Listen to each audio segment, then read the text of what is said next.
Culture is an extremely important part of doing business. When expanding internationally, firms must take into account the culture in the targeted countries as it will undoubtedly affect the process and result of doing business in that country. Cultures are unique and can present barriers as well as new opportunities for any firm looking to expand into a new market. The North Central region of the EU has different cultures and cultural environments that must be considered while arranging an expansion plan. The first component of the cultures is the language spoken in the countries. In the UK, English is the main spoken language by approximately 98% of the population. There are some regional language speakers, including Scottish Gaelic, Irish Gaelic, and Welsh. Welsh is one of the most widely spoken regional languages. In Belgium, 60% of the population speaks Dutch, 40% speaks French, and less than 1% speaks German. Some of the Dutch dialects spoken in Belgium are also spoken in the Netherlands. In the Netherlands, main languages are Dutch, English, Frisian, and Papiamento. Papiamento is the official language derived from Portuguese and African languages and widely spoken in some Caribbean islands. In Germany, the main language is German. Minority languages include Frisian, Sorbian, Danish, and Romani. English is widely spoken throughout the population as well. In the UK, the official state-sanctioned religion is the Church of England, which is of the Christian Protestant faith. There has been a huge decline in the role of the church in the UK. It is estimated that a third of the population have no religious connection.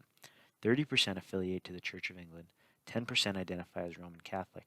Those who affiliate with the Christian religion outside of Protestantism and Catholicism accept other Protestant denominations like Presbyterian, Baptist, and Methodist. In Belgium, 50% of the population identifies as Roman Catholic, 5% as Muslim, 2.5% as Protestant or another form of Christianity. There are also some Jewish and some Buddhist. 9.2% of the population identifies as atheists, and 32.6% identify with no religion. The religion of Islam has been increasing within the country. In the Netherlands, 28% of the population identifies as Roman Catholic, 19% identifies as Protestant, and 11% identifies with some other religion. The Netherlands is one of the most unreligious countries in the world, with nearly half the population not identifying with any religion. In Germany, 59.3% of the population practices Christianity, while 34.4% is non-religious. 5.5% of the population practices the religion of Islam, but irreligion in Germany is more prevalent in the eastern regions rather than the western parts of the country.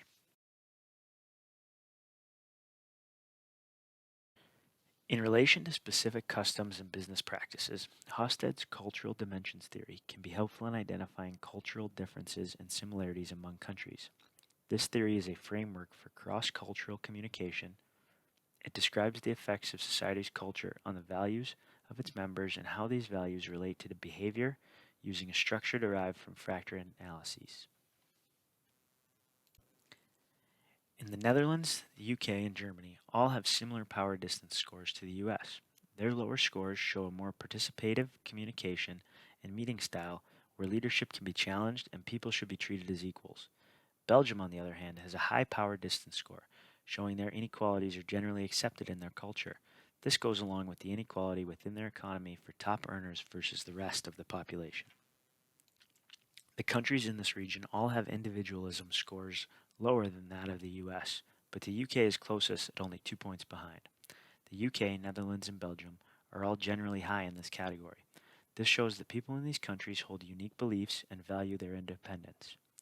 Germany is the lowest of these countries on this scale, and that is partly because their communication is among the most direct in the world. They can be honest, even to a fault.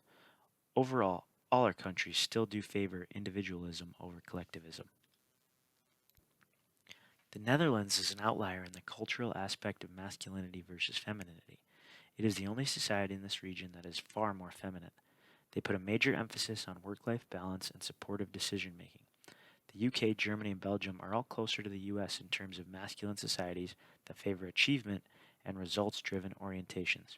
Performance is highly valued in these cultures. Belgium is a severe outlier in the area of uncertainty avoidance. Belgians do not like uncertainty. Management structure, rules, and security are openly invited. Germany and the Netherlands also tend to avoid uncertainty, but not nearly to the extent of the Belgians. The US and the UK are much happier to wake up not knowing what the day brings and embrace new ideas and innovation. They are much more tolerant of new ideas or opinions.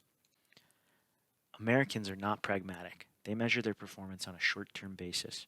This is not true for Germany, Belgium, and the Netherlands. These countries take a much longer-term approach in their cultures.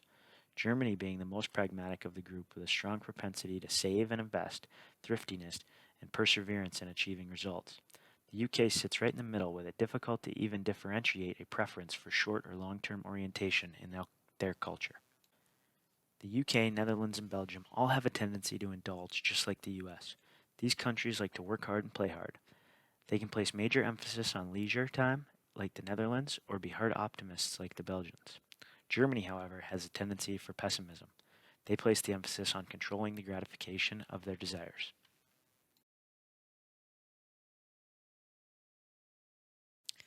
All of these cultural aspects show that, for the most part, these countries are pretty similar to the US. That is why they have served as tremendous areas for expansion for US firms in the past and will continue to do so in the foreseeable future. This data provides context for the international marketer to be able to make small tweaks to an entry strategy for each country. For example, a marketer might add an ad campaign in the Netherlands to appeal more to their feminine nature of their culture. A firm may change a presentation to include more long-term forecasting or future outlooks to appeal to the long-term orientation of the Germans. Or a luxury brand may target the indulgent markets of the UK and Belgium instead of trying to enter the pessimistic environment of Germany.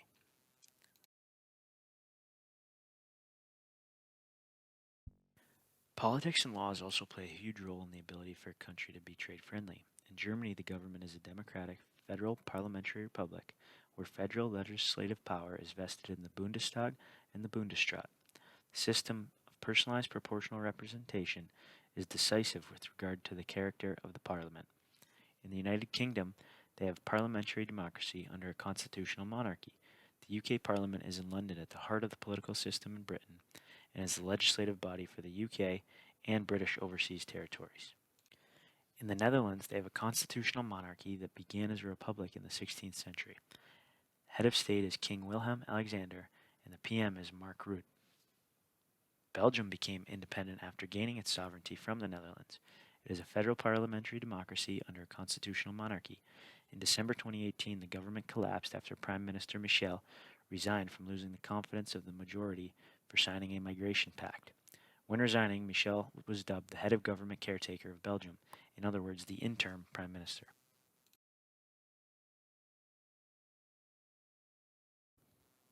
Germany is one of America's closest and strongest allies in Europe. The U.S.-German Treaty of Friendship, Commerce, and Navigation affords U.S. investors national treatment and provides for the free movement of capital between the U.S. and Germany. The U.S. and UK share the longest bilateral foreign direct investment partnership. British foreign policy emphasized close coordination with the United States. Bilateral cooperation reflects the common language, ideals, and democratic practices of the two nations. The UK and US continually consult on foreign policy issues and global problems. U.S. companies setting up business in the Netherlands will, however, encounter a complex business culture in which companies, trade unions, government bodies, and industry associations engage in constant, loose consultations. Dutch government sees political advantages in buying European, especially when all other criteria are equal in bid competition. Local representation is essential for U.S. companies who hope to win major government contracts. A joint venture with a Dutch or European partner will improve a U.S. company's competitive position. Many North American companies have chosen to set up shop in Amsterdam and its surrounding areas due to the fantastic work-life balance, history, and unparalleled infrastructure, attracting highly skilled migrants from all over the U.S. Belgium seeks to diversify and expand trade opportunities with non-EU countries. The country welcomed hundreds of U.S. firms to its territory, many of which Belgium hosts their European headquarters. U.S. companies are heavily represented in investments in the chemical sector, automotive assembly, petroleum refining, and pharmaceutical sectors. A number of U.S. service industries have followed in the wake of these investments, like banks, law firms, public relations, accounting firms, and executive search firms. Belgium participates in the Visa Waiver Program, which allows nationals of participating countries to travel to the U.S. for certain business or tourism purposes, stays of 90 days or less without obtaining a visa.